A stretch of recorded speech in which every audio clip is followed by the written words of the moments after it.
Ça va? Alors bonsoir à toutes et à tous.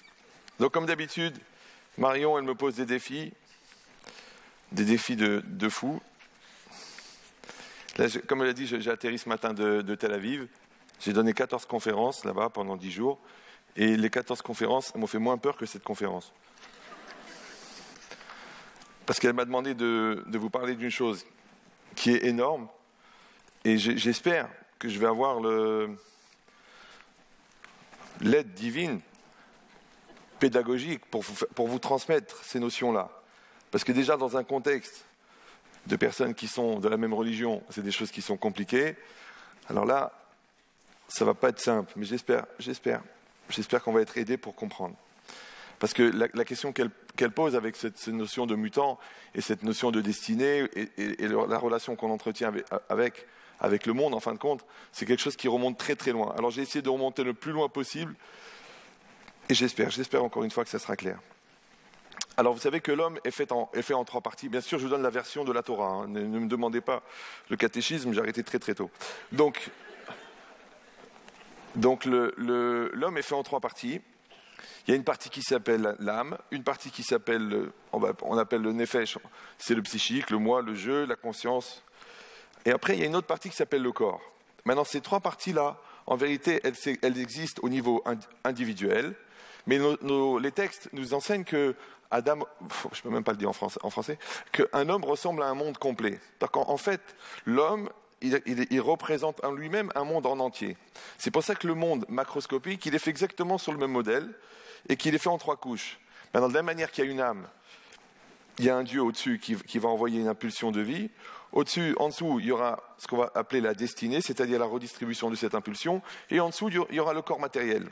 Maintenant, si j'essaye encore de vulgariser dans une dimension que tout le monde pourra accepter, même quelqu'un qui se dit athée, c'est que pour nous, la perception du divin, c'est une énorme volonté de faire le bien. Maintenant, il y en a qui disent qu'elle vient de nulle part. Nous, on dit qu'il y a un être pensant qui l'a exprimé. Mais en tout cas, cette volonté qui est énorme de faire le bien, elle va être redistribuée ensuite en milliards de micro-volontés par un système de redistribution qu'on appelle la destinée. Maintenant, là où ça devient, déjà, il y a un point très important, c'est que quand on parle de faire le bien, le critère du bien n'est pas le critère du bien qui est le nôtre. Parce que notre critère de bien à nous, c'est ce qui nous fait plaisir et ce qui ne nous dérange pas. Alors que le critère du divin, il est plus global. Pour vous donner une image, c'est un peu comme le papa qui va emmener son fils pour faire la piqûre pour éviter la polio, et l'enfant qui regarde la piqûre. Donc l'enfant, il regarde la piqûre, et le papa, il regarde la polio. Donc il y en a un qui voit à long terme et un qui voit à court terme. Et ben c'est exactement pareil. Nous, dans le projet divin, malheureusement, souvent, on regarde le court terme. Et le bien, pour nous, c'est quelque chose qui est limité au fait qu'on le vive bien ou qu'on le vive mal. Alors qu'en vérité, le bien, il est beaucoup plus grand que nous. Le bien, il rentre dans un projet global de ce qui est bien, c'est-à-dire de ce qui est complet. Or, dans le complet, il y a du bien et du mal. C'est comme l'amour qui existe entre 2 personnes, il est souvent le fruit du fait qu'on a sublimé des contradictions. Donc s'il n'y avait pas eu de contradictions, il n'y aurait pas eu d'amour. Alors ces contradictions, tu les appelles du mal. De la même manière que l'expérience, elle provient du fait qu'on a eu à sublimer des difficultés. Mais les difficultés, elles viennent de la distance qui existe entre notre maturité et la réalité qu'on nous propose. Maintenant, celui qui n'a pas compris que la vie, c'est de tout le temps grandir, donc il aura mal au mollet en montant l'escalier de la vie. Mais celui qui a compris qu'il faut grandir, au contraire, il dit « j'ai pas mal au mollet, je suis en train de me muscler les mollets ». C'est ça l'idée. L'idée, c'est est-ce qu'on est dans un esprit positif de construction ou est-ce que dans un esprit de contradiction? C'est-à-dire qu'on freine des 4 pieds et on se demande pourquoi la vie, elle est difficile. On fait la tête toute la journée et on se demande pourquoi les gens ne sourient pas. On ment tout le monde et on se demande pourquoi on ne nous croit pas. En fait, c'est ça. C'est est-ce que nous-mêmes, comme le projet divin, il a une immense volonté de faire le bien, est-ce que nous aussi, nous sommes dans une immense volonté de faire le bien? Et si on prend en référence souvent l'homme avec son enfant, c'est parce qu'en fait, en fin de compte, l'enfant, il est devant nous, comme nous sommes devant lui. Après, c'est juste une question d'accepter cette relation. Et cette relation, elle crée des droits extraordinaires, qui s'appellent la vie, mais elle crée aussi des obligations extraordinaires, qui s'appellent la vie. Il est dans cette logique-là, après, d'arriver à comprendre que de la même manière que l'univers, il est fait dans ces 3 parties-là, c'est-à-dire qu'au départ, il y a une volonté énorme que le monde soit, et ensuite, cette volonté, elle est redistribuée. Maintenant, cette redistribution de l'énergie, nous, on dit qu'elle est maîtrisée par le divin. D'autres, ils diront un heureux hasard, ou ils diront une trajectoire préétablie de la particule pour établir un décor harmonieux. Par exemple, cette feuille de papier. Vous la voyez, non? Oui, non? Si vous ne la voyez pas, il faut absolument trouver un chien aveugle. Donc, vous la voyez? Extraordinaire. Non, je pose la question parce qu'il y a des gens qui n'arrivent pas, qui ne peuvent pas se voir, alors que pourtant ils ont des yeux. Donc ça n'a rien à voir. Donc quand vous voyez cette feuille, elle existe. Elle est réelle devant vous. Vous pouvez la toucher, vous pouvez la tâter, elle existe. Alors, en vérité, vous savez, vous avez appris à l'école que cette feuille, elle est faite d'énergie. E égale MC2. Un gars de chez nous qui... Oui. Donc, c'est pas grave. Enfin, quand on dit qu'il est de chez nous, ça reste relatif. Donc, cette feuille-là, elle est faite d'énergie. Maintenant, cette énergie-là, elle a deux natures. Il y a une nature d'énergie, on va dire entre guillemets pure, qui a été créée au départ, comme ça on pense nous, ce que vous appelez le Big Bang, nous on appelle la décision divine, et qui a créé une masse d'énergie. Et cette masse d'énergie, elle ne changera jamais. Rien ne se perd, tout se transforme. Mais ensuite, il a fallu mettre en place toutes les combinaisons de cette énergie qui crée la réalité en temps réel. Maintenant, ce que vous appelez la trajectoire de la particule, que scientifiquement on n'arrive pas à expliquer pourquoi elle est harmonieuse, parce que quand vous faites sauter une bombe quelque part, c'est très rare que ça fasse quelque chose de joli. Donc si on dit que le départ c'est un Big Bang, j'ai du mal à comprendre comment ça peut se perpétuer de manière harmonieuse. C'est comme si quelqu'un y met une bombe dans une imprimerie et qu'après un certain nombre d'essais, il a fabriqué un dictionnaire. C'est juste une question de probabilité et de patience. Mais on va le faire. En probabilité, c'est possible. D'accord ? Donc moi j'imaginais, là, sur quelqu'un qui est qui est doté d'un cerveau qui n'est pas utilisé comme l'excroissance de son estomac. Donc, non, parce qu'il y a des gens, des fois, vous croyez qu'ils réfléchissent, en fait, ils digèrent. C'est juste l'euro à la fin qui vous fait comprendre ce qui s'est passé. D'accord. Mais c'est quoi l'idée ? C'est qu'on imagine maintenant que la bombe, elle explose, et puis ils sont disposés dans l'imprimerie les petits caractères, les gros caractères, les couleurs, toutes les couleurs de base, le papier, les feuilles de papier, on va dire qu'on sont déjà découpées à la taille, comme ça on fatigue personne, le tissu, pour la reliure, la colle, en explosant, les gros caractères, par hasard, ils ont fait ta, ils ont fait un mot, les petits caractères, ta, ils ont fait la définition, sur 38 582 mots, les couleurs, elles ont fait des illustrations, les pages, elles sont mises dans le bon ordre, le tout a été recouvert de tissu, le carton s'est mis au bon endroit, et ça nous fait un dictionnaire. Voilà. Bon, moi, personnellement, j'ai arrêté très tôt les études, mais j'ai quand même du mal à imaginer que des scientifiques peuvent l'envisager. Ça s'appelle la probabilité. C'est une probabilité. Ouais. Ça veut dire que ça s'appelle la croyance. Il faut croire. Et la croyance, c'est de croire dans quelque chose qui ne se voit pas. Un petit peu comme l'intelligence de ton conjoint ou l'amour de ta belle-mère. D'accord ? Mais c'est quoi l'idée ? Non, peut-être que là, j'ai trop poussé l'exigence. Il faut rester raisonnable. Mais c'est quoi l'idée ? Alors Marion, elle m'a dit, j'espère que vous allez être marrant. Je dis, mais je suis très stressé. Quand je suis stressé, j'arrive pas à faire rigoler. Mais je pense que vous avez plus besoin de rigoler que de réfléchir. Mais bon, enfin, alors, c'est pas grave. Les vases communicants. Alors, donc maintenant, si on comprend ça, donc on a compris maintenant, il y a deux énergies. Il y a une énergie qui est de base, et celle-là qui ne changera jamais, rien ne se perd, tout se transforme. Par contre, il y a une autre énergie qui est structurante. En hébreu, on l'appelle chomer et tsura, c'est-à-dire c'est un peu la forme des choses et l'intériorité des choses. Et ça s'appelle la structure énergétique de la matière. Et ça, par contre, elle suit une démarche qui est préétablie d'après nous. Parce que encore une fois, pour créer cette feuille, il fallait que les particules qui la composent, on va dire la pâte à papier, et l'arbre qui vient avant, existent déjà.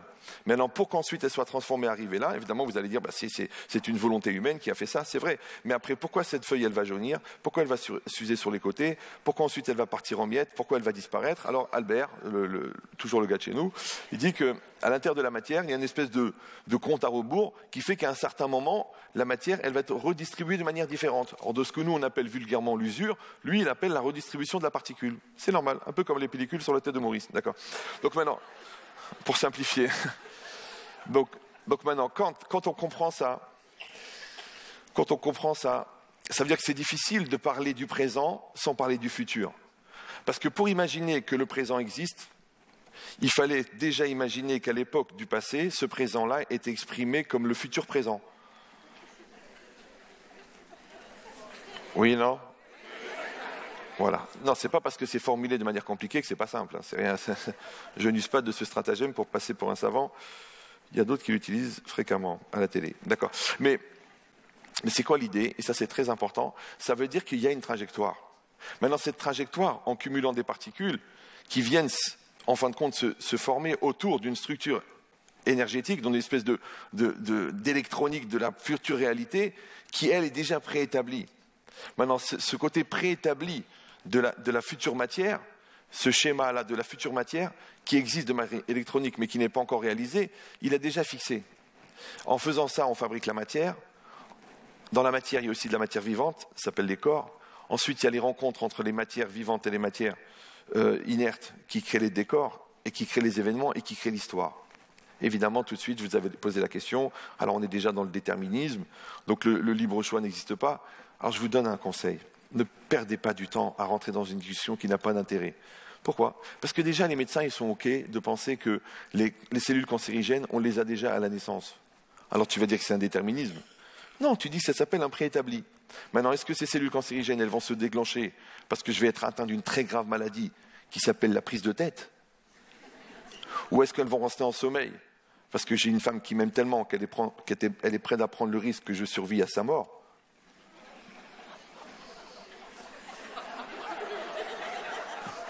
Bon, je ne pourrais pas traiter tous les cas personnels.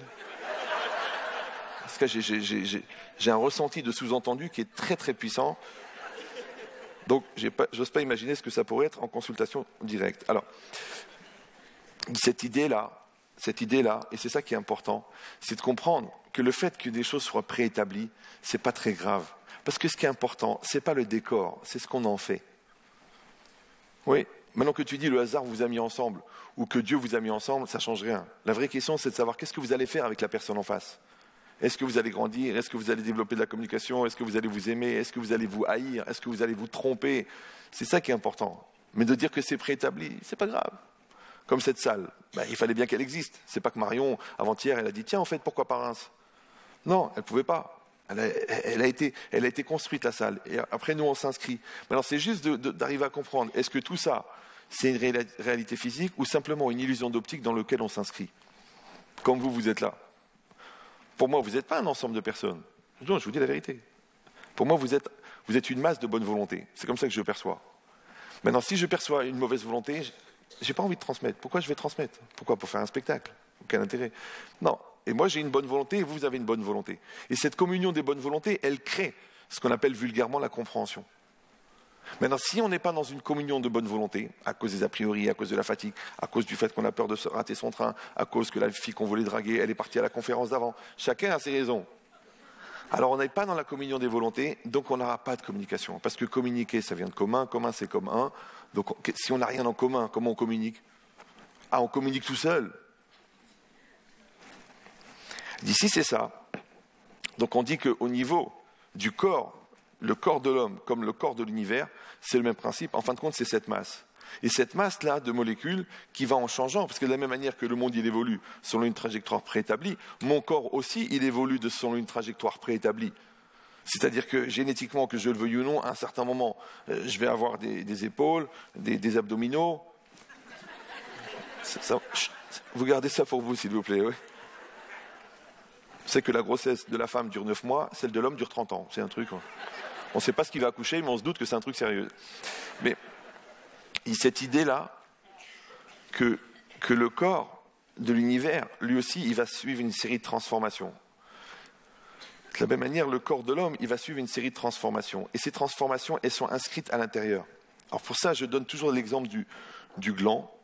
Le gland, Non, pas du tout. Non, je ne parle pas d'un individu auquel vous pensez, un beau-frère, ou pas du tout. Non, je pense à la graine du chêne.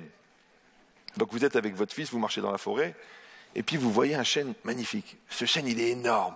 Il fait 15 mètres de haut, c'est 17 tonnes de bois, il y a des centaines de branches, il y a des millions de feuilles qui ont poussé depuis qu'il a été planté. Et votre fils, il dit, mais papa, d'où il sort?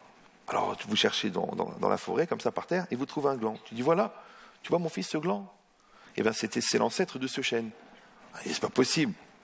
Ça veut dire que toutes les branches et tous les détails de l'écorce, qui ne se ressemblent pas d'un arbre à l'autre.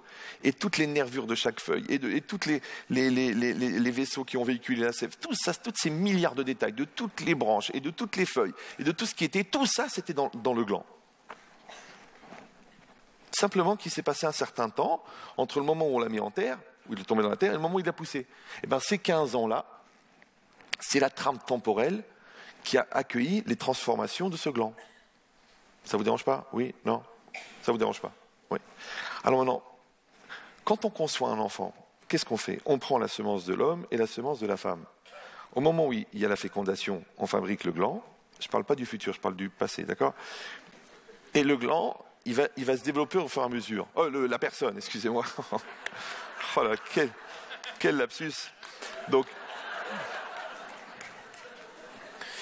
et cette personne-là, elle va se développer. Maintenant, je sais très bien qu'au fur et à mesure où la personne va grandir, elle ne va devenir que ce qui est inscrit à l'intérieur de ces éléments. Donc, comme il y a un patrimoine physique, il y a un patrimoine génétique physique, il y a un patrimoine génétique psychologique, un patrimoine génétique spirituel, selon ce degré de croyance, excusez-moi. Donc cette logique-là, c'est quoi? C'est qu'au fur et à mesure des étapes du développement de la chose, ça ne fait que s'inscrire dans un schéma. Donc effectivement, tiens, tu as les hanches de ton père, et tu as les yeux de ta mère, mais c'est quoi ça? C'était des données qui étaient inscrites à l'intérieur de cette semence. Maintenant, nous, dans les textes, on a des textes très très élaborés qui parlent de ce genre de principe, qui veut que le principal constituant de la semence d'un homme et d'une femme, c'est sa pensée. Mais pas la pensée dans le sens de la pensée intellectuelle, de la pensée philosophique, de la pensée, c'est-à-dire de l'activité cognitive. Au moment où je vous parle, vous pensez à ce que je dis. Le fait que vous le pensez ne veut pas dire pour autant que vous le pensez. Ah oui, parce que quand vous le pensez, c'est parce que moi je vous triture la tête avec des idées que vous essayez de mettre en place dans un contexte personnel, alors que quand vous pensez quelque chose, ça veut dire que c'est quelque chose qui est acquis et qui est inscrit à l'intérieur de votre nature profonde. Quand tu dis tu aimes ta femme, il dit oui, tu le penses vraiment, oui. Alors pourquoi tu la frappes? C'est peut-être ma façon de l'aimer. Pourquoi tu la trompes? Je conjugue au pluriel. Tu es un gars dangereux, d'accord? Donc quand quelqu'un pense quelque chose, en vérité, penser, c'est quoi? Penser, à ce niveau-là, c'est inscrire dans sa nature profonde. C'est-à-dire qu'on pense, nous, qu'un homme, il a un pouvoir, entre guillemets, de redistribuer son ADN personnel sous la forme du changement. Maintenant, il y a des gens qui pensent que non. Il y a des gens qui pensent qu'on est comme on est. C'est pour ça que le nez est tellement important chez certains. D'accord? Nous, on pense que non. Nous, on pense que quelqu'un, il peut être acteur de sa réalité intérieure et faire un vrai changement. Mais pour cela, il doit aller loin à l'intérieur de lui-même, comme a dit la personne juste avant, qu'il faut être prêt à mourir pour renaître. Prêt à mourir pour renaître, ça veut dire que prêt à tuer le mauvais qui est en toi pour faire apparaître le bon. Maintenant, si ça fait de la peine de tuer le mauvais qui est en toi, sache que de toute façon, le mauvais, il avait été créé justement pour que tu le tues. Un peu comme tous les cahiers que tu as usés entre le CP et la terminale. Ça te fait de la peine, tu dis tous ces cahiers, tous ces stylos, eh ben mon fils, n'aie pas de peine, c'est des choses qui ont été faites pour être détruites. Parce que ce qui nous intéresse, ce n'est pas le nombre de cahiers que tu as remplis, ce qui nous intéresse, c'est la personne que tu es devenue grâce à ces cahiers. De la même manière, l'autre, il va être un peu le cahier de ta vie. Parce que sachez-le, ça a l'air débile, mais en fait, on devient parent grâce à ses enfants. Nous, on croit qu'on devient parent parce qu'on a des enfants. Comme si le fait d'accoucher rendait quelqu'un mature. Non, on devient parent grâce à ses enfants parce que les obligations que les enfants nous créent nous obligent à faire preuve de maturité. Et cette maturité, c'est une maturité qu'on n'aurait jamais eue sans les enfants. Bien sûr, ça parle des gens qui font de l'éducation. Les gens qui font de l'élevage, eux, évidemment, n'ont pas ce genre de problème. C'est pour ça qu'un éleveur de poulets, même s'il a élevé 30 000 poules, il ne change pas. Non, il ne change pas. C'est un éleveur de poulets. D'accord? Un éleveur de vaches ne change pas. Pourtant, des fois, la distinction est difficile. Bah oui, parce que le gars, il te dit, bon, tu sais, le bonheur est dans le pré. Ma femme s'appelle Marguerite. Et quand je l'ai vue la première fois, j'ai dit, oh la vache. Et voilà. Donc c'est quoi l'idée? C'est que élever des enfants, Comment on sait si quelqu'un élève des enfants ou si quelqu'un éduque des enfants? C'est seulement si lui, il change. Si lui, il change, ça s'appelle de l'éducation. Si lui, il ne change pas, ça s'appelle de l'élevage. Moi, ça n'engage que moi, au pire, j'ai raison, hein, je ne vous oblige pas à le croire.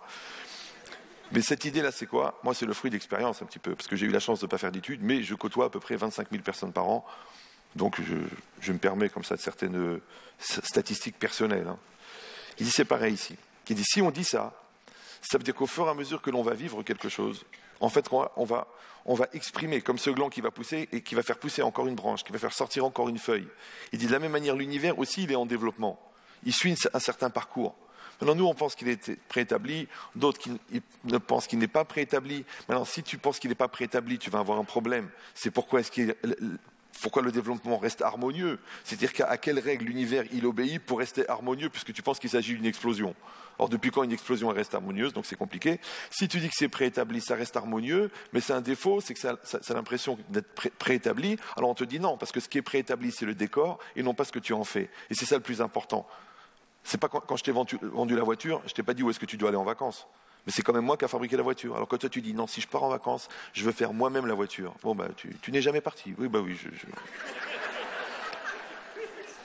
Si vous avez lu Victor Hugo, je vous rassure, c'est pas lui qui a fabriqué les plumes avec lesquelles il a écrit. Il n'a pas fabriqué l'encre, parce que c'est pas intéressant. Maintenant, le nombre de personnes qui détiennent de l'encre et des stylos, et le nombre de personnes qui écrivent Victor Hugo, vous voyez bien qu'il y a une différence. Donc le plus important, encore une fois, ce n'est pas ce que l'on a, c'est ce que l'on est. Et ce que l'on est, c'est le fruit de ce qu'on devient, et ce qu'on devient, c'est le fruit de ce que l'on fait. Mince, je vous ai dit la fin du cours. Non, c'est un peu plus compliqué.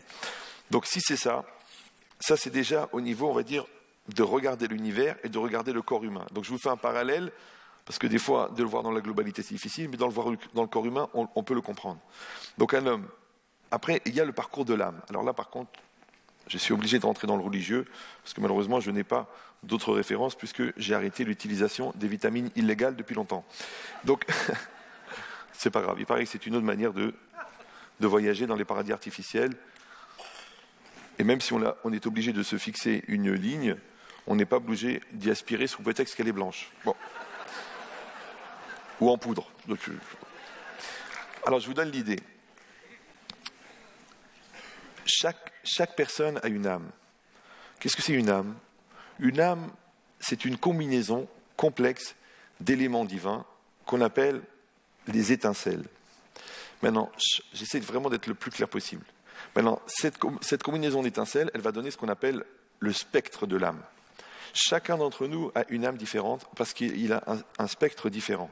Et ce spectre-là, il contient un certain nombre d'éléments, et chacun de ces éléments, chacune de ces étincelles, en vérité, correspond à un jour de vie. Et on a autant de jours à vivre que d'éléments dans ce spectre. Maintenant, chaque jour, il y a un élément de ce spectre-là qui se dévoile, et la rencontre entre le dévoilement de cette étincelle et la réalité physique du monde s'appelle en français le présent.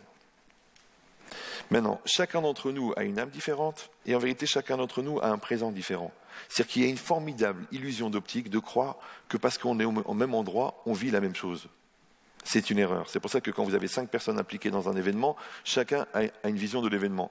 Quand vous avez 5 personnes dans une famille, chacun a une vision différente de l'autre. Et la preuve, c'est qu'au moment du deuil, on réunit tous les endeuillés et chacun va partager l'image qu'il avait de la personne. Et en fin de compte, on voit que l'image, elle est plurielle, elle n'est pas singulière. Et c'est normal, parce que chacun a un angle de vue, a une perception, a une sensibilité différente, a un cerveau différent, une culture différente, a une approche différente, donc c'est normal. Ça veut dire que c'est impossible d'avoir une vision globale si on refuse le pluriel. C'est d'ailleurs pour ça qu'on partage, parce qu'on essaye d'avoir la vision globale en adhérant à la vision plurielle. Maintenant, celui qui refuse l'adhésion globale, il peut le faire, parce qu'il dit « moi j'ai ma vision à moi, j'ai mon opinion », mais c'est dommage parce qu'il lui manquera 99% de l'iceberg, puisque l'iceberg, il est à 99% sous l'eau. Et sous l'eau, c'est quoi? C'est ce que tu ne vois pas. Et ce que tu ne vois pas, c'est ce qui se passe dans la tête de l'autre. Donc vous êtes la masse de l'iceberg. Et moi, je suis la pointe. Et vous aussi, on voit votre pointe, mais on voudrait voir votre masse. Maintenant, quand les gens conjuguent leur bonne volonté, étant donné que la volonté, elle est le moteur de l'existence, et en même temps le moteur de la communication, donc on peut créer une dimension globale, même si on n'a pas tout réglé les détails de la transmission. Simplement parce qu'il y a une volonté positive de le faire. C'est pour ça que des gens qui ne parlent pas la même langue, quand ils ont le désir de se comprendre, ils se comprennent. Et des gens qui parlent la même langue, et parfois même qui ont un passé commun, et il y en a même qui ont une vie commune et qui ne se comprennent pas. Comment c'est possible? Parce que le secret, c'est que les gens qui s'écoutent sont les gens qui s'entendent. Donc les gens qui ne s'entendent pas ne s'écoutent pas. C'est simple. Il dit, cette logique-là, quand elle est reportée au niveau de l'âme, c'est que l'âme, en vérité, on a dit tous les jours, elle va développer une certaine étincelle. Cette étincelle-là, quand elle arrive dans la réalité, je sais que c'est très très abstrait pour vous, et moi-même dans des milieux autorisés, des gens qui l'étudient depuis des années, ça me prend 1h30 pour leur expliquer, donc là je ne sais pas très bien dans quel contexte on va réussir à le faire, puisque j'enlève le texte, il reste le... Bon, d'accord. Détendez-vous. Donc c'est quoi l'idée? C'est qu'au moment où cette étincelle, elle sort de la personne, elle arrive dans la réalité. Maintenant, la réalité, elle contient la matière et le temps. Voilà, là, j'ai des contraintes de temps. Là, il y a de la matière. Je tiens sur quelque chose de solide. Vous-même, vous êtes là en face de moi. Je ne peux pas vous traverser. Ça s'appelle la matière. Et ça s'appelle aussi le temps. Maintenant, le monde intérieur, lui, n'est pas soumis au temps ou à la matière. Les scientifiques essaient depuis des années d'essayer de trouver des ordinateurs qui vont plus vite que le cerveau. Mais le cerveau ne va pas vite. Je m'excuse de le dire pour les scientifiques. Le cerveau ne va pas vite. Le cerveau n'est pas soumis au temps. Maintenant, à l'intérieur de mon corps, il y a une dimension qui s'appelle mon jeu, mon être, mon psychique, et au-delà, il y a mon âme. Et mon âme, elle existait avant que le monde existe, puisqu'elle est d'origine divine, donc elle est intemporelle. Le problème, c'est le moment où cette énergie-là, elle traverse mon psychique, elle traverse mon physique, et elle arrive à l'extérieur, de quelle nature elle est. Cette étincelle divine, quand elle traverse le psychique, elle s'appelle la volonté. C'est comme ça qu'elle est perçue de manière consciente. Mais ça ne veut pas dire qu'elle est volonté. Sa nature elle-même n'est pas volonté, elle est énergie. Mais c'est l'homme, le jeu, en disant « je veux », qui prend en main cette énergie et qui va l'orienter vers quelque chose ou vers autre chose. Quand cette énergie, elle passe par le corps, alors elle s'appelle la vie en science, en éthique médicale. Parce qu'on dit, tiens, le cœur bat, tiens, le cerveau, il bouge. Maintenant, on ne comprend pas pourquoi. Est-ce que quand la vie a quitté l'homme, on ne peut pas la remettre ? Parce que c'est une chose qui n'appartient pas à l'homme. C'est pour ça qu'on est obligé de respecter cette vie au-delà de nos contraintes ou de nos intérêts commerciaux ou de nos intérêts économiques. Parce que quelque chose qui est plus grand que nous. Donc cette même énergie, quand elle rentre dans le psychique, elle s'appelle la volonté. Quand elle rentre dans le physique, elle s'appelle la motivation. Elle s'appelle ce qui fait bouger le corps. Et quand elle rentre dans le vécu, quand elle arrive à l'extérieur, elle s'appelle la détermination. C'est-à-dire que l'air comprimé qui va faire bouger la grue, la volonté positive qui va développer mon couple, la confiance que j'ai en mon enfant qui fait que lui-même se met en mouvement, la croyance que j'ai dans mon produit qui fait que le produit se vend, la conviction que je mets dans la voix qui fait que vous comprenez de quoi je parle, tout ça c'est quoi? C'est une énergie. Maintenant cette énergie-là, elle n'est pas humaine. Voilà, je l'ai dit. Elle n'est pas humaine. Mais l'utilisation qu'on en a est humaine. Et c'est ça le paradoxe. C'est qu'on va contenir quelque chose qui n'est pas humain, donc par définition qui est infini, mais nous allons en avoir une utilisation finie. Après, chacun selon ce qu'il désirera en faire. Maintenant, quelqu'un qui va mettre ça dans du commercial, alors il aura une envie de commercial infini.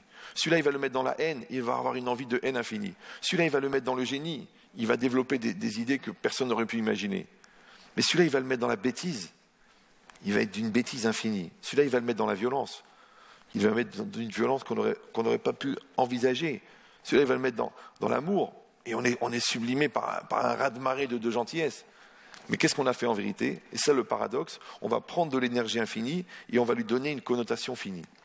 Jusque-là, c'est clair ou... Super. Maintenant, dans les applications de tous les jours, ça donne par exemple l'instinct médical chez le médecin qui veut vraiment soigner. Ça donne l'intuition féminine chez la femme qui se dit « Tiens, c'est bizarre, ça fait 2 mois qu'il ne m'a pas touché ». Ça donne l'instinct parental chez la maman qui dit « Écoute, le petit, il n'est pas bien ». Mais dit « Si, qu'est-ce qu'il a ?» Je te dis qu'il n'est pas bien. Il n'est pas bien, je le sens qu'il n'est pas bien. Comment tu sais? Il n'y a aucun symptôme, il n'y a rien. C'est l'instinct maternel. Pourquoi? Parce que si on dit encore une fois que cette énergie-là, elle n'est pas limitée par la matière puisqu'elle est infinie, donc elle va avoir un pouvoir de pénétration sans limite. Alors encore une fois, la partie voyante de l'iceberg s'appelle l'intuition, la partie cachée, ça peut aller jusqu'à la transcendance, jusqu'à la prophétie, mais ça vient même de la nature même de cette énergie-là. C'est pour ça que c'est toujours dommage. Moi personnellement, moi je suis religieux, donc ça ne me dérange pas, mais ça fait de la peine de rabaisser cette énergie infinie de l'homme à un certain niveau de conscience ou à une certaine exploitation d'un pouvoir de décision qui est limitatif. Parce qu'on peut faire des choses tellement grandes. Pourquoi se rabaisser à cet orgueil infini de croire que ma personne s'arrête à mon moi en tahitien, mon moi en français? C'est dommage. C'est dommage. Parce que je vous le dis, ne le prenez pas mal, je vous le dis dans des mots simples, c'est que la seule manière d'être grand, c'est d'essayer d'éviter d'être petit. Tu peux faire rentrer la générosité dans ta maison si tu as un esprit, la misère. C'est misère, misère. Il y a des gens, ils sont dans la misère. C'est un mental. Écoute, ça fait 3 fois qu'on mange le plat, jette-le. Pourquoi? Gaspille. Mais c'est la misère. On ne peut pas vivre assis dans un 2 pièces. Écoute, c'est ce qu'on peut. Mais non, ce que tu peux, c'est ce que tu veux. Vas-y, bouge. Non. Tu fais rentrer la misère dans ta vie. Maintenant, tu fais rentrer la misère dans ton mental. Et ben, tu dis, je suis idiot. Voilà, je suis comme ça. Ouais. Toi, tu fais rentrer la misère dans l'ambition pour tes enfants. Écoute, ça sera pas mal. Si déjà ils font rien, ça sera mieux que rien.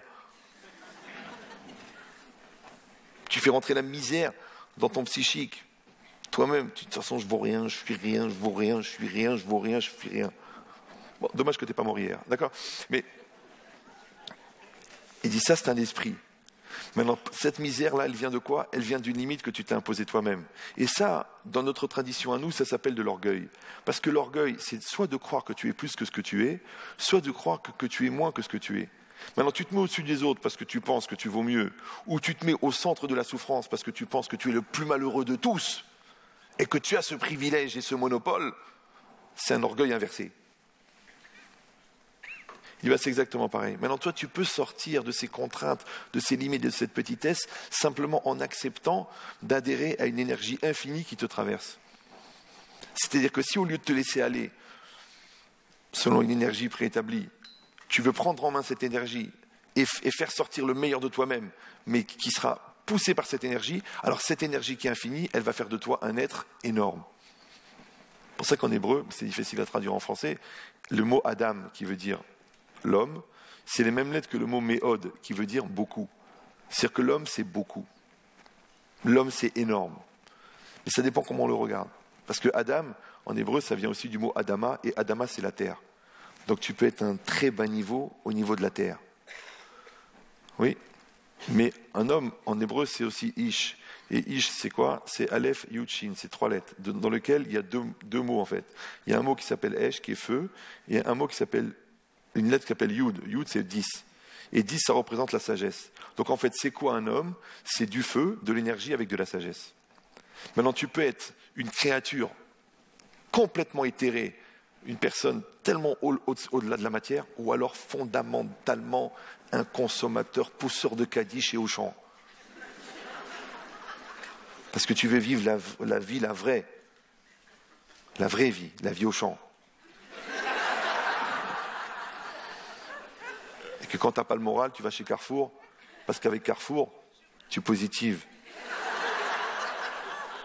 Et que tu es fier d'aller dans les allées de la vie avec ton caddie, qui souffrent. Vous savez, ils font des caddies énormes pour complexer tous les gens qui veulent acheter une brosse à dents. Des caddies énormes. Mais c'est ce que c'est le caddie? Le caddie, c'est le vide de ta vie. C'est le vide de ta vie. C'est ça que tu veux combler. On t'a fait croire que le pouvoir d'être, c'était un pouvoir d'achat. Et que si tu n'as pas le pouvoir d'achat, tu n'as plus le pouvoir d'exister. On a fait de toi un consommateur. Excusez-moi, j'ai coupé le mot, mais je me demande si j'ai pas fait exprès. Je me poserai la question tout à l'heure, si j'ai le temps. L'idée, c'est ça. L'idée, c'est que quelqu'un, il a une tellement grande énergie à l'intérieur de lui-même. Il peut faire tellement des choses énormes. Mais ça, il ne peut pas le faire s'il n'envisage pas la dimension infinie qui est en lui. Voilà, encore une fois, que tu le perçois comme une religion, parce qu'il s'agit d'une âme divine, ou que tu acceptes qu'il y a quelque chose en toi qui est plus grand que toi, et de ne pas limiter ton toi à toi. Parce que qu'est-ce que tu es toi? Qu'est-ce que tu es toi? Qu'est-ce que tu es? Ouais. Non, t'es une particule. T'es rien. Dans les textes, nous, on dit que la vie d'un homme, elle est comme l'ombre d'un oiseau qui passe sur le sol. L'ombre d'un oiseau. Je n'ai pas dit qu'il s'est arrêté, je n'ai pas dit qu'il a été gravé dans le marbre. L'ombre, vous savez comment elle passe, l'ombre? Et l'ombre, c'est quoi? C'est quand on fait écran devant la lumière, ce qui apparaît, c'est l'ombre. Donc ce qu'on appelle rien. C'est ça un homme. Maintenant, pourquoi il y a des ombres qui vont marquer la temporalité, et il y a des ombres qui ne vont rien marquer du tout? Tu n'étais que l'ombre de toi-même.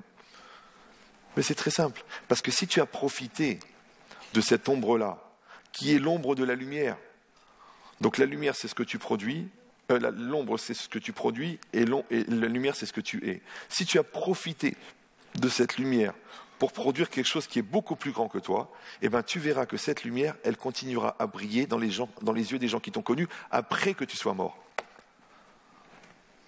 Mais si tu n'as fait que de l'ombre, c'est-à-dire que tu étais un producteur, tu as produit ton diplôme d'ingénieur, après tu as produit tes 230 000 euros pour acheter ta maison, après tu as produit tes 20 000 euros par an pour manger, toute ta vie tu es un producteur.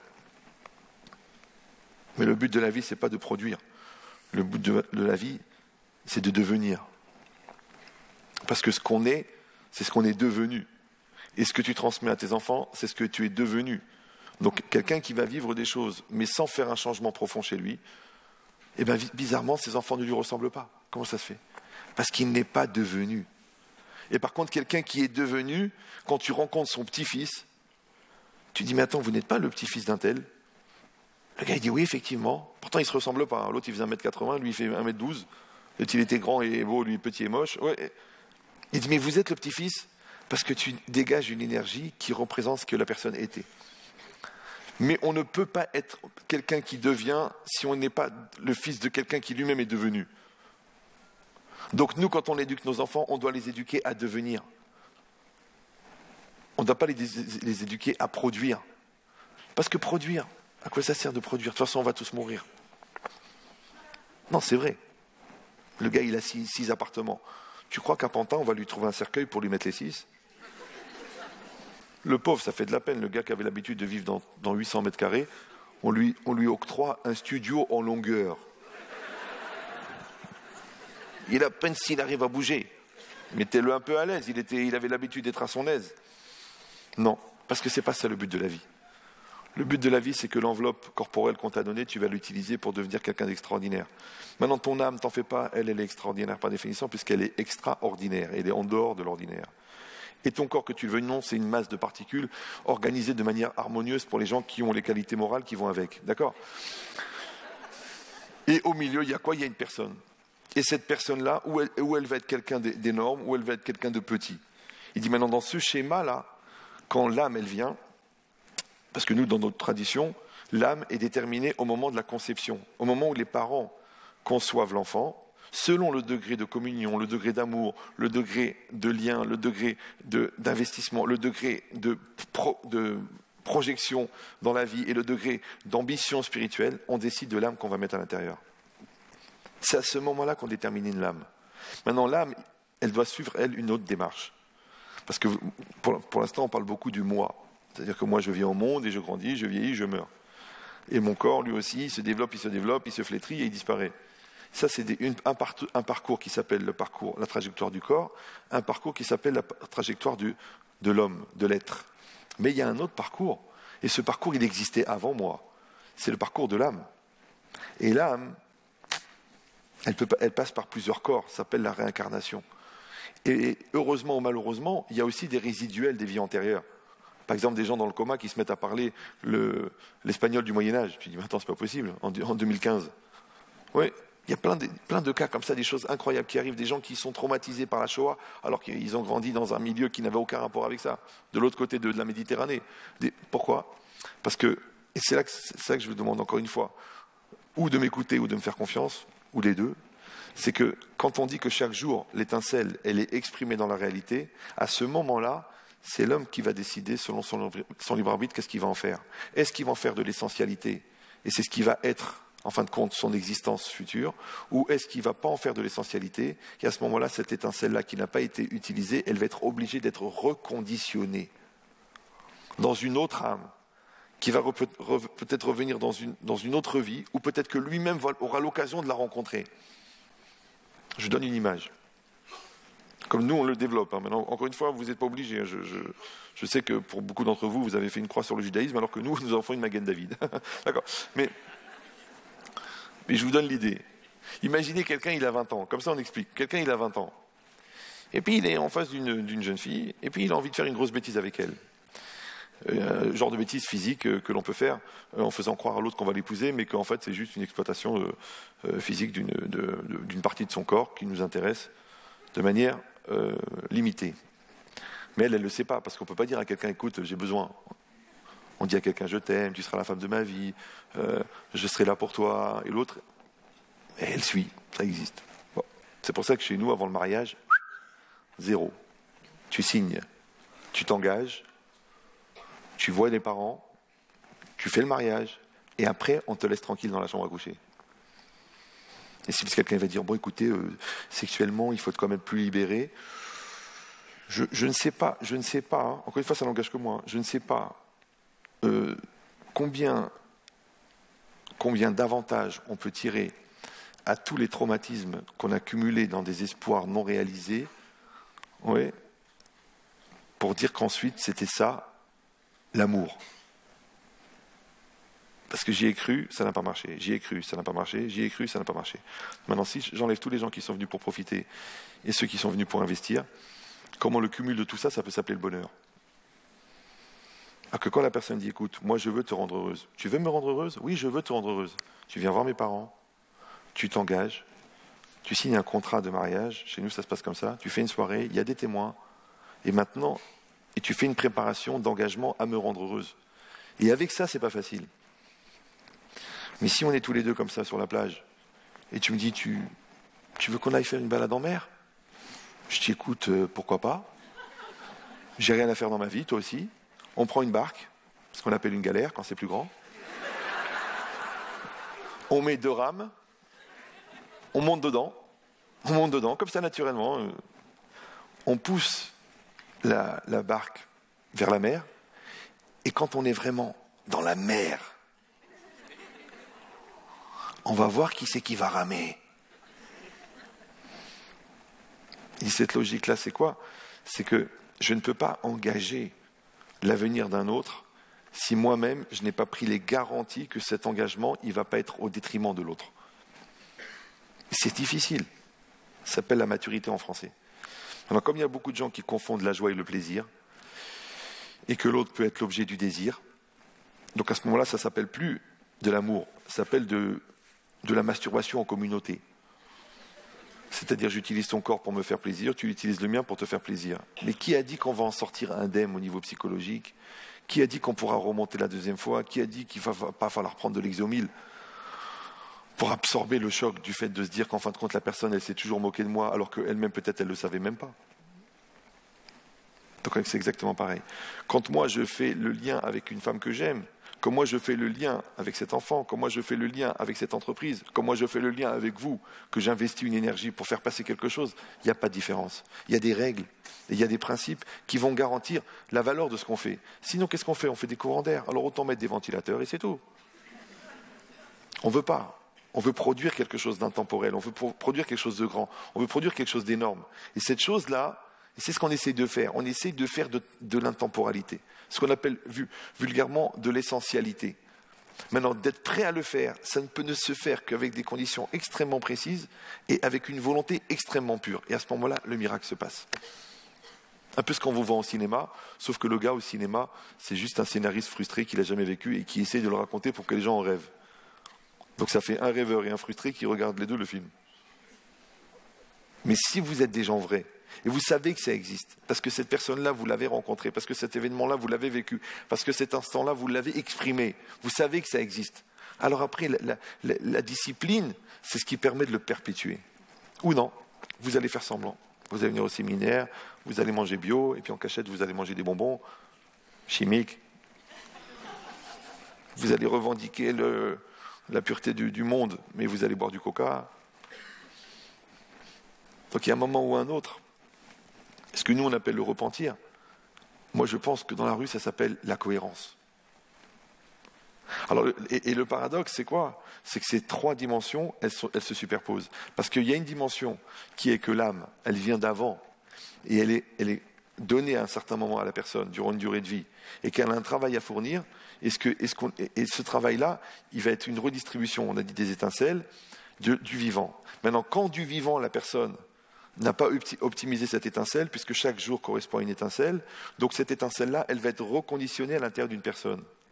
Par exemple, que cette personne-là, encore une fois, elle a 19 ans, elle a 20 ans, et elle a abusé physiquement d'une jeune fille, et après elle lui a dit, écoute, je t'aime pas, t'es pas mon genre, et l'autre, la pauvre, elle s'est donnée entièrement comme si c'était son mari, et qu'après on lui dit, tu sais, c'est la vie, c'est pas grave, tu trouveras ailleurs meilleur. Alors qu'est-ce qu'on dit, nous, dans notre tradition? C'est que cette étincelle de cette jeune fille-là, qui a subi une souffrance, une frustration de quelqu'un qui lui a menti pour abuser physiquement d'elle, cette étincelle, elle revient dans un autre corps. Et quel corps elle revient? Dans la fille de ce monsieur-là. 20 ans après. Et il se retrouve en face d'une fille qui lui dit, écoute papa, je te dis la vérité, moi je veux être libéré sexuellement. D'accord? Je veux des préservatifs, je veux avoir un stérilet, parce que j'ai besoin de m'exprimer sexuellement, le jour, la nuit, avec des adultes, des enfants et des chiens. Alors lui dit, mais enfin chérie, tu as 12 ans. Attends un peu, prends l'exemple de ta mère, d'accord? Qui a 45 ans n'a toujours pas trouvé le point, elle est au F, elle attend le G, d'accord? Ouais. Il dit, mais c'est quoi l'idée? C'est que maintenant, ce monsieur-là, il se retrouve là avec une enfant qui écoute France Info toute la journée. Il dit, mais comment je vais faire? Mais quel dérèglement, quelle souffrance, quel truc, comment je vais faire? Donc il va falloir qu'il trouve les mots. Il va falloir qu'il trouve les mots pour la convaincre que c'est une perdition, que c'est une destruction, qu'en fait, elle est en train de marchander de l'affection à la place d'une recherche de reconnaissance, et que c'est pas elle, et qu'elle a le droit à plus, et que c'est seulement un manque de respect d'elle-même, et un manque de dignité, et que si elle se construit, et si elle se transforme, et si elle s'assume, elle n'aura pas besoin d'aller mendier de l'amour, parce que l'amour viendra vers elle, c'est pas elle qui ira le mendier. Mais pour trouver les mots, il va falloir qu'il change. Il change de quoi? Il change de ce monsieur-là qui, à l'époque, quand il avait 19 ans, il a justement profité de cette situation sur une personne qui, elle aussi, était en manque d'amour. Donc cette étincelle, elle est revenue chez sa fille, pour que lui, ça lui crève le cœur d'avoir à trouver l'argument. En trouvant l'argument, il va en fait réparer ce qu'à l'époque, il n'a pas géré.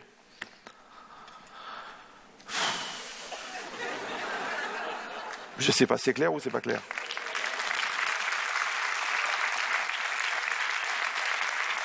Maintenant, ça c'est par rapport à quelqu'un qui est très proche.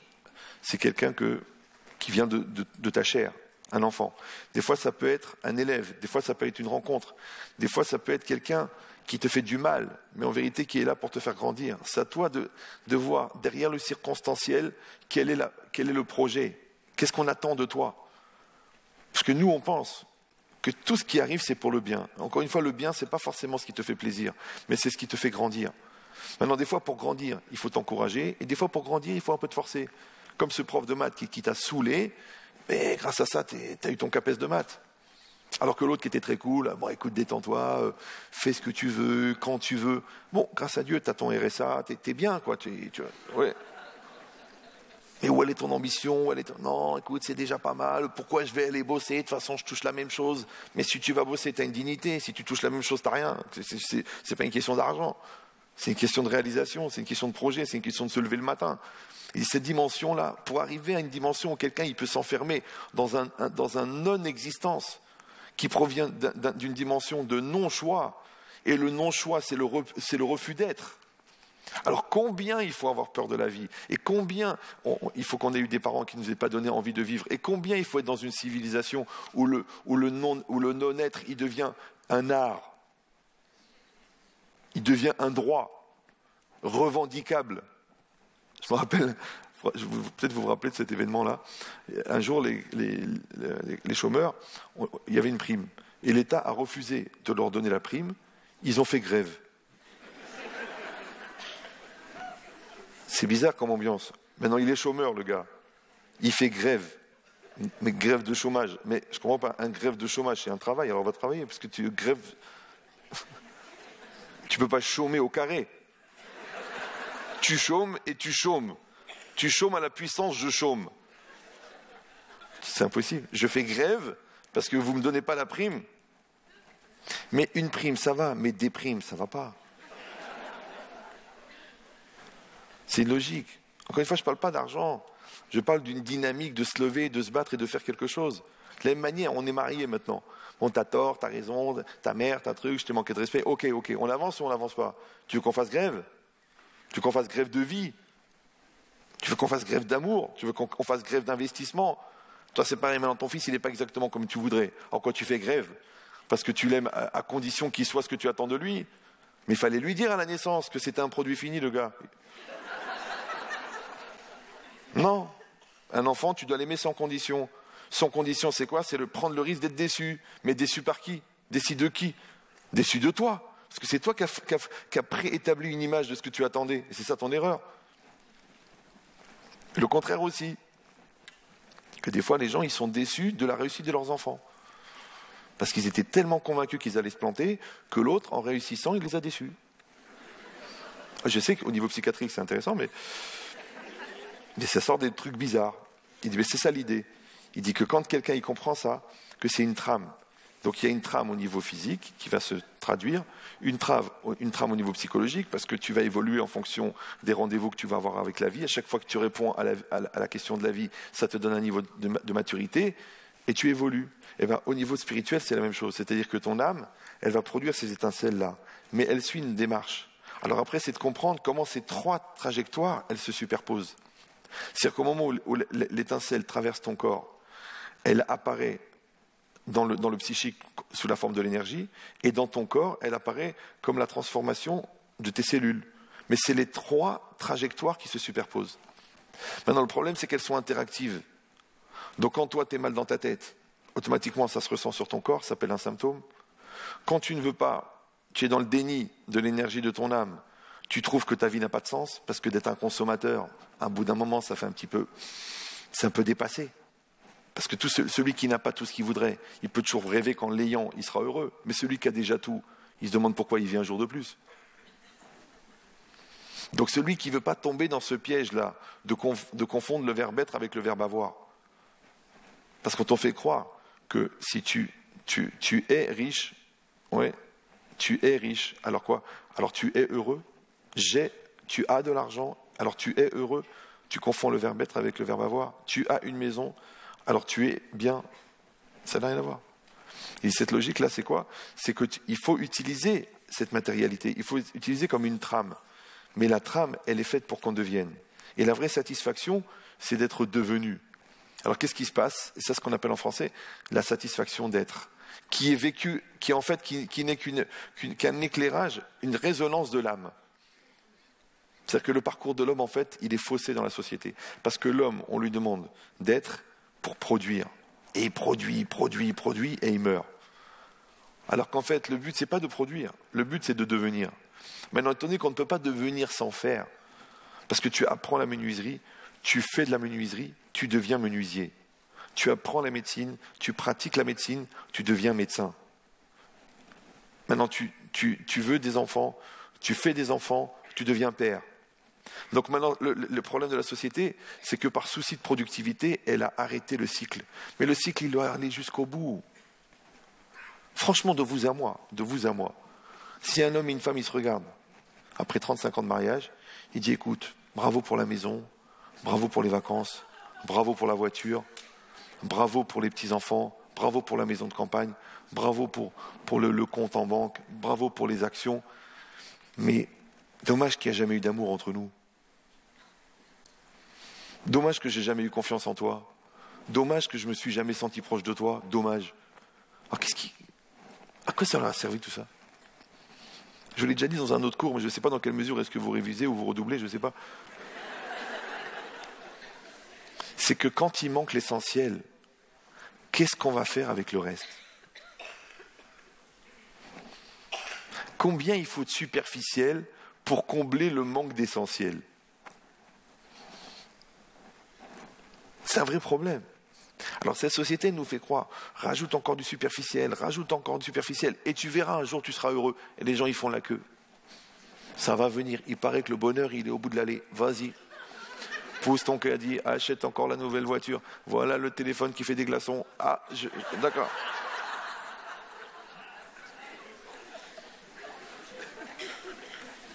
Mais peut-être qu'un jour tu vas dire, est-ce que je suis obligé d'envoyer un texto à mon fils pour lui parler? Est-ce que je pourrais pas aller dans la chambre, lui prendre la main et lui dire, tu sais que papa il t'aime? Le petit va dire, attends papa, excuse-moi, mais là c'est trop violent. Tu m'envoies un email, je le lis doucement, je l'ouvre si je veux l'ouvrir. Et toi, tu la fermes quand je te le dis, d'accord?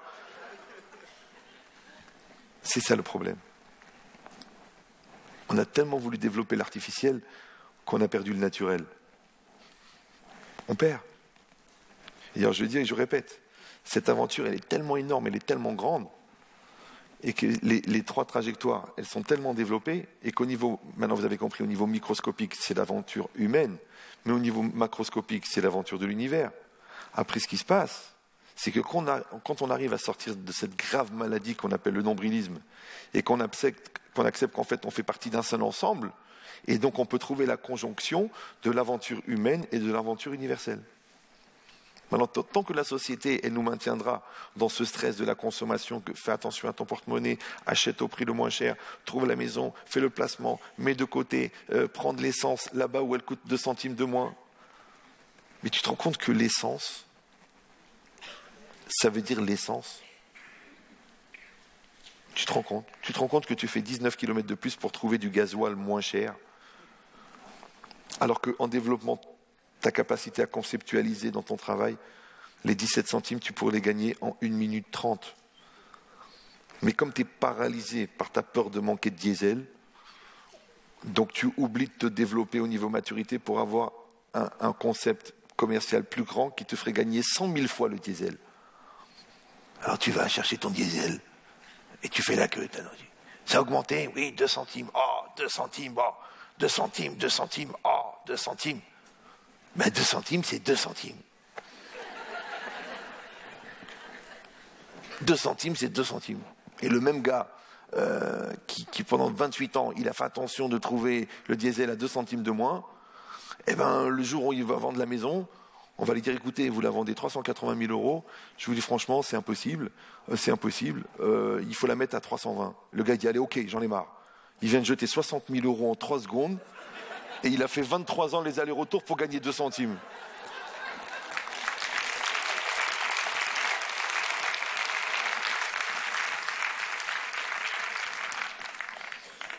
Maintenant, le gars qui a jeté 60 000 euros, ça ne me fait pas de la peine.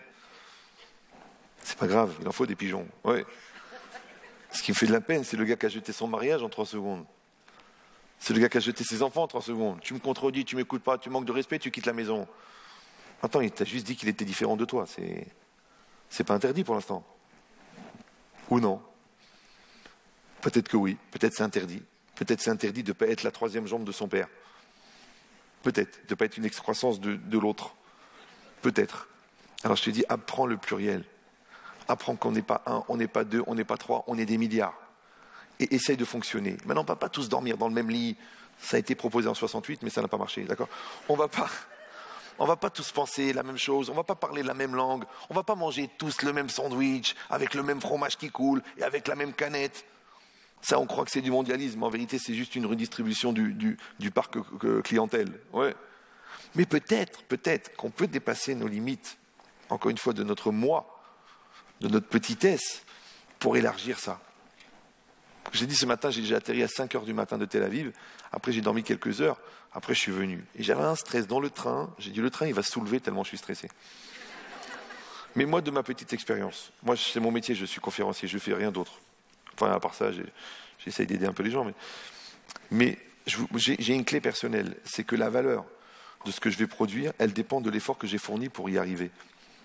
Donc, je savais que j'étais fatigué. Donc, je disais, je vais faire quelque chose de bien. Ou alors je veux dire, écoutez, je pète la forme, tout est réglé, les plaquettes sont bonnes, l'ambiance est bonne, le salaire est prévu, allez on y va. Ça s'appelle une prestation. Une prestation, ça veut dire que tu es pressé d'arriver à la station. Non, non. moi je crois en Dieu. Donc je dis, Dieu, il a voulu que je sois là, et j'essaye d'être là. Maintenant, d'être là, ça ne veut pas dire d'être là physiquement, parce que ça, je n'ai pas l'habitude de rater les rendez-vous, mais d'être là mentalement, d'être là volontairement, d'être là positivement. Mais quand je vais être là, pour moi, ça va être un test. Ce test-là qui va se poser, c'est un texte qu'on a dit qui n'est pas un texte qui est arrivé maintenant, ce jour-là, le 22 à 17h05, quand je commence à parler. C'est un test qui est le fruit d'un cheminement qui m'a amené là où je suis.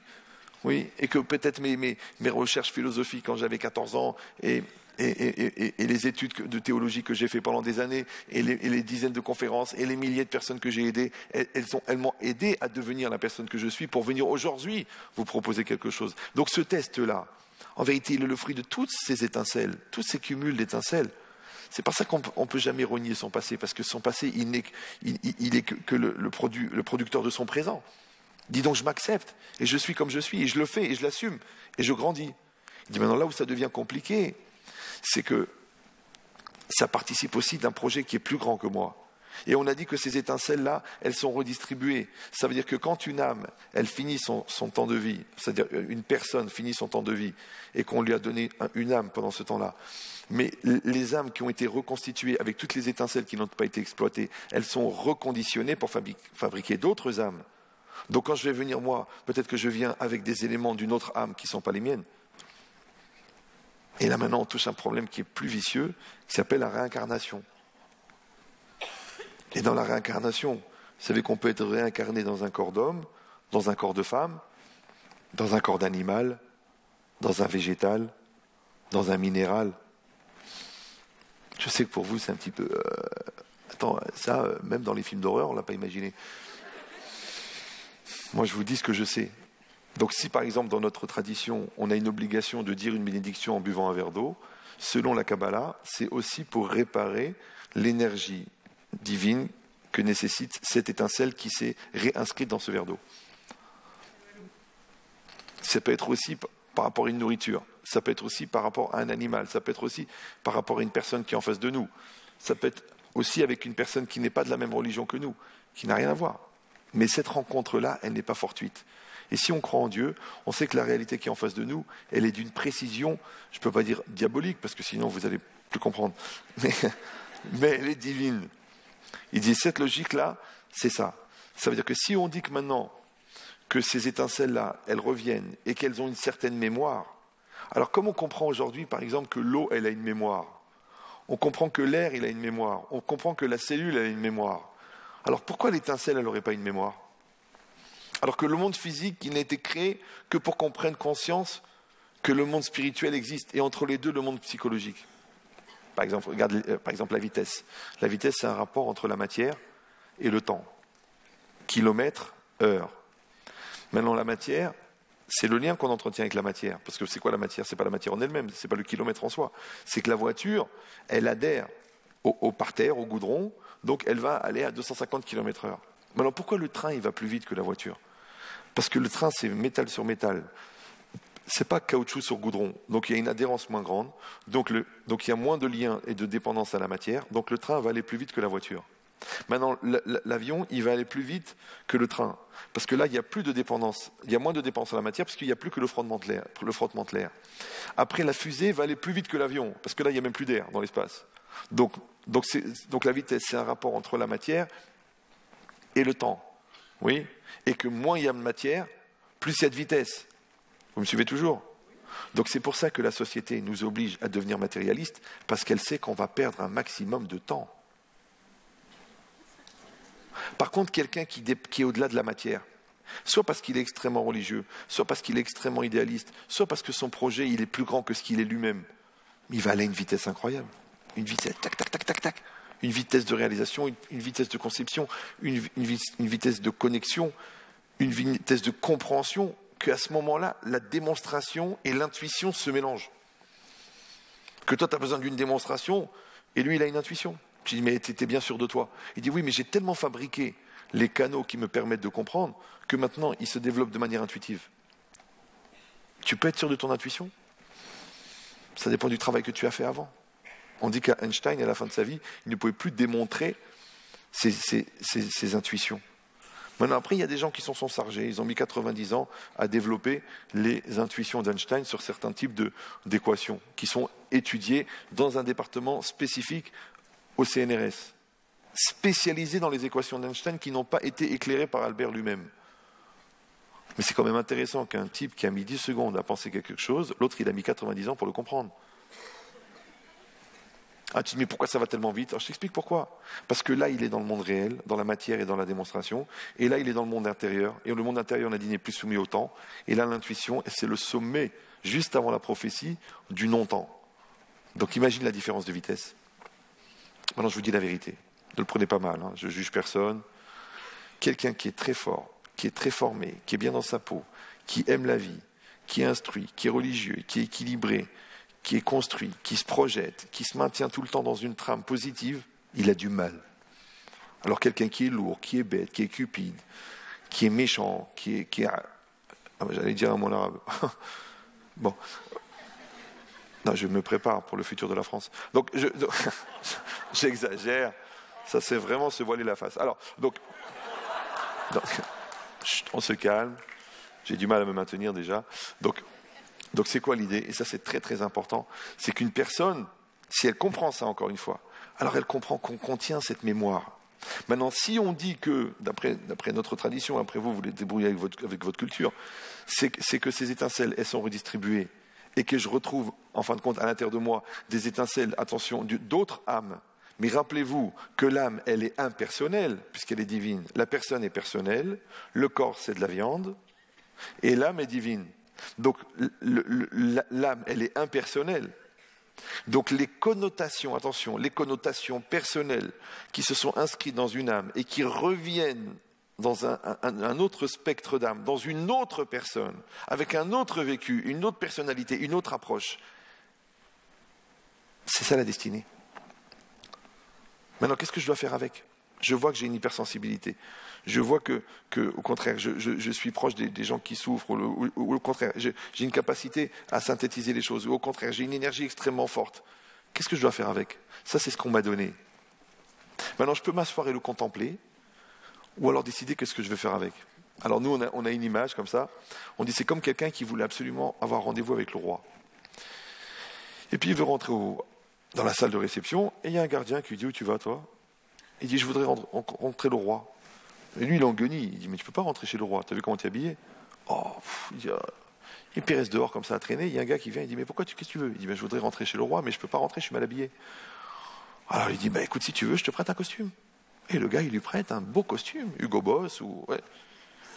Et le gars, il met le beau costume, et quand il rentre, quand il arrive, le vigile, il voit qu'il est bien habillé, il le laisse rentrer. Et au moment où il rentre, au lieu d'aller vers le roi pour lui demander ce qu'il avait besoin, qu'est-ce qu'il fait? Il traîne dans le cocktail, il montre à tout le monde son costume. Ouais. Ouais. Vous avez vu ça? Regarde. Regarde. Regarde. Regarde.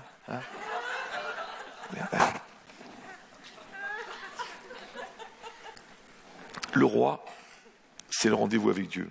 D'accord? Et pour les non-croyants, c'est le rendez-vous avec l'essentiel. Le costume, c'est tous les outils qu'on t'a donnés pour rentrer dans ce monde.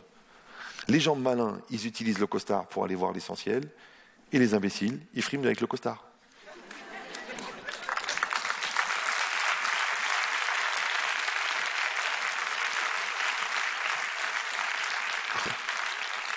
L'autre, il frime parce qu'il est intelligent, l'autre, il frime parce qu'il est fort, l'autre, elle frime parce qu'elle est belle. Mais tout ça, c'est des outils. Mais qu'est-ce que tu as fait avec? Et le temps, il passe, et tu as oublié qu'est-ce que tu devais faire avec. Il dit, mais c'est ça l'idée. En fait, donc vous avez compris maintenant que la destinée, c'est vrai qu'on contient ces éléments-là, c'est vrai qu'ils sont inscrits à l'intérieur de nous-mêmes, c'est vrai qu'ils sont d'une puissance incroyable. Mais comment ils vont être catalysés? Par le jeu de la liberté. Et la liberté, c'est quoi? C'est est-ce que je vais utiliser cette destinée? Enfin, est-ce que je vais subir cette destinée parce que je veux ou non, elle est inscrite à l'intérieur de mes gènes? Ou est-ce que je vais l'utiliser comme un test inné? C'était ça le jeu de mots. Comme un test inné, c'est-à-dire d'accepter qu'on m'a donné des critères, mais moi je vais m'en servir comme un test. Et c'est ça la définition de la liberté. Donc la question c'est est-ce que tu vas être acteur ou tu vas être spectateur? Alors, il faut dire que les 3/4 des gens sont spectateurs, parce que c'est tellement plus facile de se laisser aller. dans ce petit bateau qui visite les bords de mer d'Italie, plutôt que de dire, tiens, allez, je vais aller, je vais construire, je vais développer, je vais apporter. C'est plus simple, c'est toujours plus simple de se laisser aller que de faire quelque chose de sa vie. Mais vous n'êtes pas des gens qui se réunissaient pour assister. Vous prenez des forces pour aller produire, pour aller travailler. Le seul piège, c'est de ne pas produire de la matière, parce que la matière n'a pas besoin de vous, puisque la matière, elle fait partie d'un programme préétabli et que la trajectoire de la particule est déjà établie. Donc cette maison, de toute façon, elle va se construire. Ce produit, il va arriver dans le magasin. Même ce prix Nobel, il est déjà calculé. Le problème, c'est est-ce que tu as produit, est-ce que tu as utilisé le prix Nobel pour devenir un génie ? Est-ce que tu as utilisé cette maison pour devenir un architecte ou pour renforcer ton couple parce que vous l'avez fait ensemble ? Donc ce n'est pas le décor qui compte, ce n'est même pas le projet qui compte. Ce qui compte, c'est comment ce projet, il a fait de toi ce que tu es devenu. Maintenant, les gens malins, ils voient l'invisible du projet. Les gens bêtes, ils voient l'extériorité du projet. Les gens qui voient l'extériorité du projet, ils sont spectateurs. Donc pour eux, réellement, c'est une destinée. Et même s'ils ne sont pas religieux, en vérité c'est faux, ils appartiennent à une trame, parce qu'il y a beaucoup, peut-être la majorité des personnes qui préfèrent se laisser prendre par le courant que d'essayer de remonter la rivière. Et c'est normal, parce que c'est plus facile. Et dans confort, il y a fort. Par contre, le contraire, quelqu'un qui veut pas être spectateur de sa vie, mais qui veut être acteur. Et acteur, c'est pas simple. Parce que acteur, il faut avoir les outils, il faut développer les capacités, il faut comprendre le timing, et il faut rentrer sur scène. Et c'est quoi rentrer sur scène ? C'est pas pour jouer un rôle, c'est pour assumer son rôle. Et assumer son rôle, c'est que dans une situation, parce que nous on dit la vie n'est pas un fleuve tranquille, la vie est une série de diapos. C'est-à-dire que toutes les situations que je vais vivre, elles sont déjà préétablies et préinscrites dans mon âme. Et ensuite seulement qu'elles se réalisent physiquement devant moi au moment où l'étincelle sort. Mais quand elle arrive cette situation, tout est prêt, mais il manque une personne. Toi. Ça s'appelle en français l'homme de la situation. Donc tu rentres à la maison, c'est le feu, ta femme elle est perdue avec les 4 enfants, l'autre il court après son frère avec un tournevis, celui-là il a étalé la farine dans toute la salle de bain, le père il arrive, il rentre comme ça, tout le monde, oh, papa. Pourquoi les enfants ils sont comme ça ? Parce qu'il y a un père repère. Mais si même le père se perd dans son manque de repères, donc ça va continuer parce que personne n'est rentré. Donc toi, c'est quoi ? Tu rentres dans ton rôle de père, tu trouves ta place. Tu rentres dans ton rôle de mère, tu trouves ta place. Alors sachez, encore une fois d'après nous, parce que moi ma culture elle est très limitée, c'est que la paix, c'est quand chacun est à sa place. Et bien tu verras que toi, quand tu es à ta place d'homme, ta femme elle se met dans sa place de femme. Mais si toi tu passes ton temps à remettre en cause son action de femme, bizarrement, au détriment de ton action d'homme, donc il n'y a pas d'homme, il n'y a pas de femme, puisque toi tu n'es pas elle, et toi tu n'as pas pris le temps d'être toi-même, donc tu n'es personne, il ne reste plus rien. Maintenant, si l'homme est à sa place d'homme, la femme elle se met en situation de femme, parce qu'une femme adore avoir un homme. Et la femme, quand elle se met en situation de femme, alors le mari va se mettre en situation d'homme, c'est normal, il faut un homme. Maintenant, quand les deux ils se mettent en situation de parents, les enfants ils se mettent en situation d'enfants. Maintenant, quand les parents se font les enfants, ne t'étonne pas que les enfants font les parents. Quand toi, tu te mets en situation de patron, l'autre, il accepte d'être un employé. Maintenant, toi, même si tu hésites à prendre des décisions, alors que c'est ça le rôle du patron, alors l'autre, il crée un syndicat, il dit, c'est moi qui décide, parce qu'il n'y a pas de patron. On finira jamais. Et je vais dire encore pire, et après, je vous laisse tranquille. Même la position que Dieu y prend avec toi, elle dépend de la position dans laquelle tu t'es placé toi. Maintenant, ne me dis pas que tu ne supportes plus le silence de Dieu, alors que lui, ça fait des années qu'il attend que tu répondes au téléphone. Toute la vie, c'est comme ça. Chacun d'entre nous, il le sait. On le sait au fond de nous-mêmes. On le sait. Maintenant, de faire cet effort-là, d'accepter d'être à sa place, et que chacun, il va combler ce qu'on attend de lui, alors le puzzle, il va être magnifique.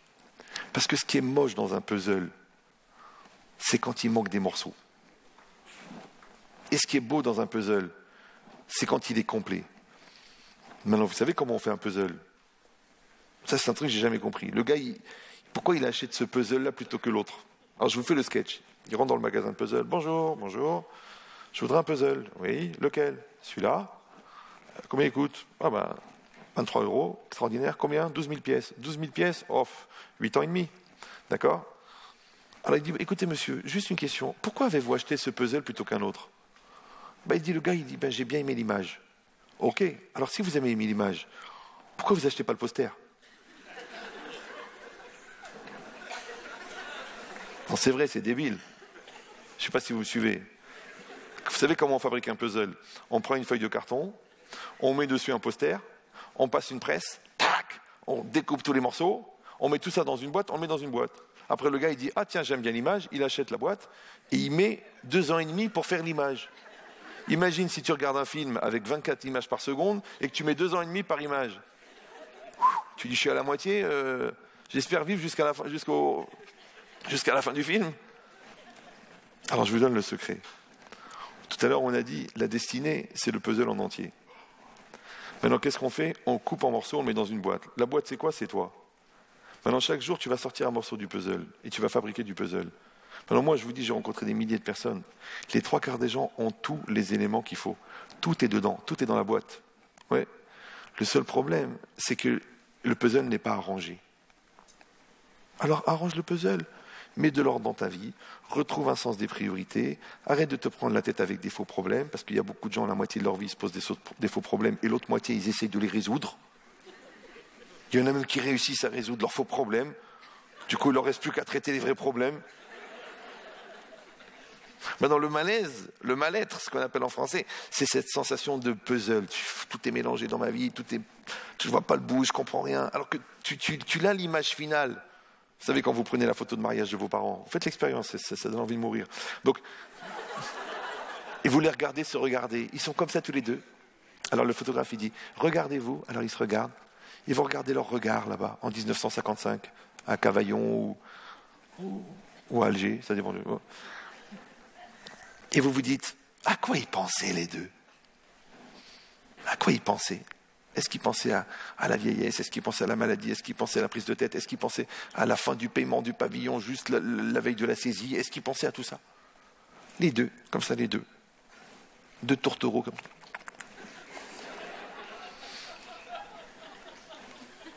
Tu sais ce que c'est ça? Ils pensaient à leur puzzle fini. Ils avaient l'image, ils se voyaient avec leurs enfants, leurs petits-enfants, tous réunis, eux tout vieux, tout fripés, et tout le monde est là, papy, mamie, papy, oh papa, maman, oh combien. Ils voyaient le puzzle fini. Le problème, c'est que le puzzle, on te le vend en morceaux et qu'après, il faut le monter. Maintenant, sachez que celui qui n'aime pas la photo, il ne va pas acheter le puzzle. Et s'il ne garde pas la photo en tête, il ne va pas monter le puzzle. Il y a même des tricheurs qui vont fouiller dans les puzzles des autres. Mais c'est pas ton puzzle, qu'est-ce que tu fais là, toi?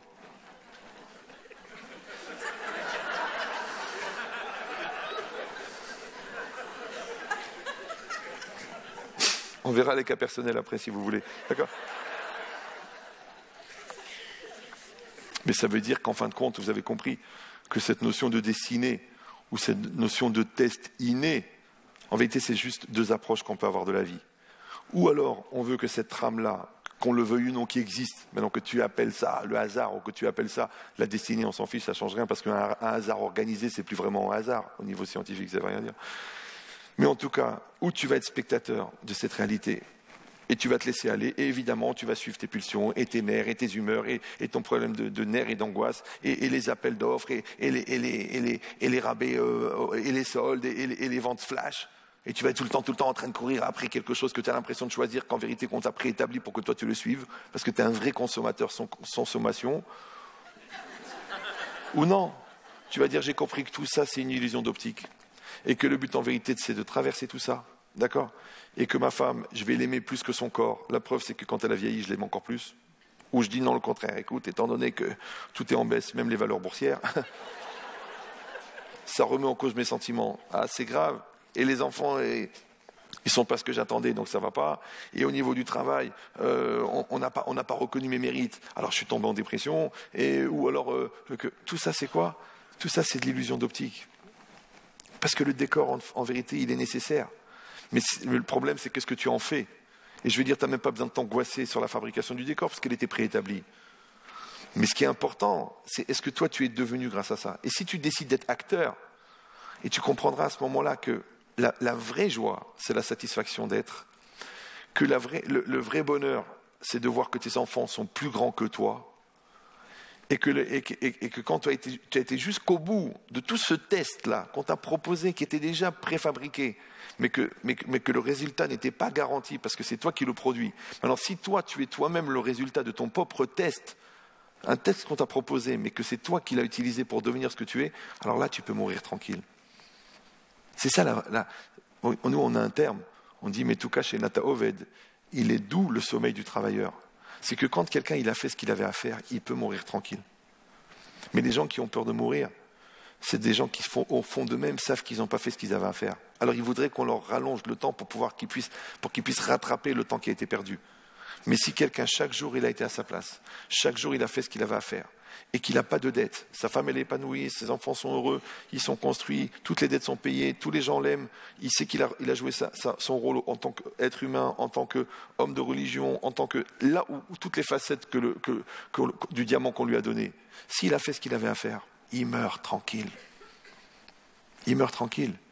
Mais celui qui n'arrive pas à cet état de plénitude, que ce soit à 40 ans ou à 50 ans ou à 80 ans, au lieu de mourir une fois, à la fin de sa vie, avec la satisfaction du travail accompli, il va mourir tous les jours, avec l'angoisse de se dire qu'il a raté des choses importantes.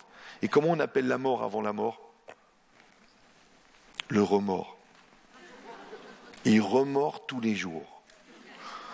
Donc je vous souhaite de mourir une seule fois, à la fin de votre vie, avec cette plénitude, cette sérénité, et de comprendre que tout ce que vous aurez réussi à produire, ça sera tellement plus grand que vous, que ça valait la peine de le vivre. À bientôt.